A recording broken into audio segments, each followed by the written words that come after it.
একজন মানুষ ৭ বছর ধরে একই দোয়া করে যাচ্ছিলেন, আর ৭ম বছরের শেষে রাতে তার সবচেয়ে বড় ভয়টাই সত্যি হয়ে গেল। কিন্তু ঠিক তার পরের সকালে এমন কিছু ঘটল যা তিনি কল্পনাও করতে পারেননি। আজকের এপিসোডে বলবো কেন আল্লাহ আপনার পরীক্ষা নেন, কিন্তু কখনো আপনাকে একা ফেলে রাখেন না। বিসমিল্লাহির রহমানির রহিম। আসসালামু আলাইকুম রহমতুল্লাহি ওয়া স্বাগতম আমাদের চ্যানেলে। আপনার জীবনে কি এমন কোনো সময় গেছে যখন মনে হয়েছে সব দরজা বন্ধ, চাকরি নেই, সম্পর্ক ভেঙে গেছে, শরীর সায় দিচ্ছে না, বা মন ভারী হয়ে আছে কোনো কারণ ছাড়াই? আজ আমরা কথা বলবো আল্লাহর 3টি নামের উপর, আল কাদির, আল কদির, আল মুত্তাদির, যার অর্থ তিনি সবকিছুর ওপর পূর্ণ ক্ষমতাবান। আর এই এপিসোড শেষে ইনশাল্লাহ আপনার দৃষ্টিভঙ্গি বদলে যাবে। আমরা প্রায় ভুল করে ভাবি যে জীবনে কষ্ট আসা মানে আল্লাহর আমাদের ওপর নারাজ, কিন্তু কোরআনে আমাদের ভিন্ন কথা শেখায়। সূরা আল বাকারার একটি আয়াত আল্লাহ বলেন যে তিনি অবশ্যই মানুষকে ভয়, ক্ষুধা এবং সম্পদ, জীবনের ক্ষতি দিয়ে পরীক্ষা করবেন, কিন্তু একই সাথে ধৈর্যশীলদের জন্য সুসংবাদ কথা বলেন। অর্থাৎ পরীক্ষা আসাটাই স্বাভাবিক নিয়ম, কিন্তু পরীক্ষা আর লাঞ্ছনা এক জিনিস নয়। আল্লাহ যাকে পরীক্ষা করেন তাকে ছেড়ে দেন না, তিনি তার সাথে থাকেন। এখানে আসে তার 3টি নামের কথা। কাদির মানে ক্ষমতাবান, কদির মানে সার্বক্ষণিকভাবে ক্ষমতাবান, আর মুক্তাদির মানে এমন ক্ষমতাবান যিনি নিজের ইচ্ছা মতে যে কোনো পরিস্থিতিতে মুহূর্তে বদলে দিতে পারেন। যিনি এই 3টি নাম বিশ্বাসের সাথে ধরে রাখেন, তার মনে একটা প্রশ্ন আর জায়গা পায় না, এখন কি হবে? কারণ সে জানে নিয়ন্ত্রণ তার হাতে কখনোই ছিল না, আর সেটাই বরং স্বস্তির কথা। একটি ছোট্ট গল্প।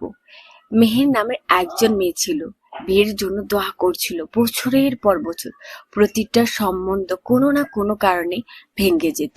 কখনো ছেলের পরিবার রাজি হতো না, তো কখনো কখনো নিজের পরিবারে আপত্তি, কখনো একেবারে শেষ মুহূর্তে সব থেমে যেত। ৭ম বছরের শেষে এমন একটা সম্বন্ধ এলো যেটা নিয়ে মেহের সবচেয়ে বেশি আশীর্বাদী ছিল, কিন্তু বিয়ের তারিখ ঠিক হওয়ার 1 সপ্তাহ আগে সেটাও ভেঙে গেল। মেহের সে রাতে ভাবল, হয়তো আল্লাহ আমার উপর সন্তুষ্ট নন, হয়তো আমার মাঝে হয়তো আমার মধ্যে কোনো ঘাটতি আছে। কিন্তু পরের দিন সকালে নামাজের পর মেহেরের একটা জিনিস খেয়াল করলো, এই 7 বছরে তার দিনের সাথে সম্পর্ক আগের চেয়ে অনেক গভীর হয়েছে। যে মেয়ে আগে নামাজে দাঁড়ালে মন অন্য জায়গায় থাকতো, সে এখন কোরআন মুখস্থ করছে, রাতে নামাজ পড়ছে, আর প্রতিটি কষ্টের সময় সিজদা গিয়ে কাঁদতে শিখেছে।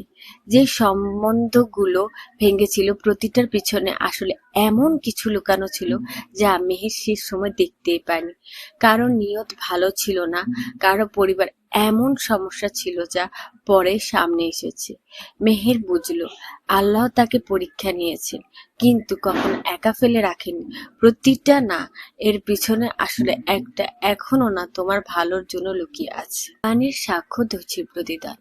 সূরা ইউসুফে ইউসুফ আলাইহিস সালামের জীবনের কথা এলে দেখা যায় তার প্রতিটা কষ্টের অধ্যায়, ভাইদের বিশ্বাসঘাতকতা, কূপে নিক্ষেপ হওয়া, বছরের পর বছর কারাবাস, শেষ পর্যন্ত এমন এক অবস্থান গিয়ে থেমেছে যা তিনি নিজেও কল্পনা করতে পারেননি। কোরআনে ইউসুফ আলাইহিস সালাম এর মুখ দিয়ে বলা হয়েছে যে ধৈর্য ধারণকারীদের প্রতিদান আল্লাহ কখনো নষ্ট করে না। এই একটা বাক্যই আসলে গোটা বিষয়টাই সারমর্ম। আল্লাহ যে কষ্ট দেন সেটা কোনো এলোমেলো শাস্তি নয়, সেটা একটা প্রক্রিয়া যার শেষে কিছু একটা অপেক্ষা করছে।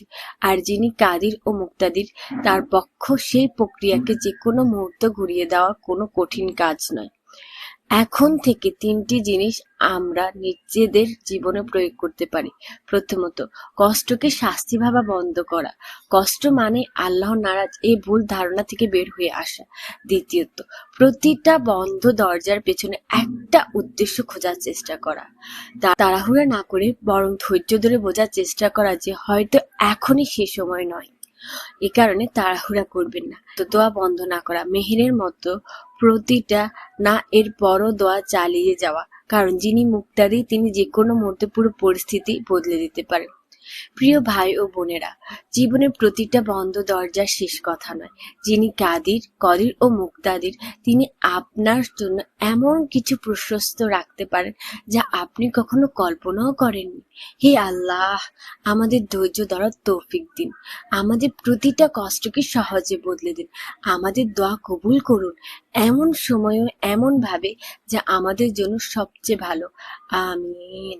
বারাকাল্লাহু ফিকুম। আসসালামু আলাইকুম ওয়া রাহমাতুল্লাহি ওয়া বারাকাতুহু।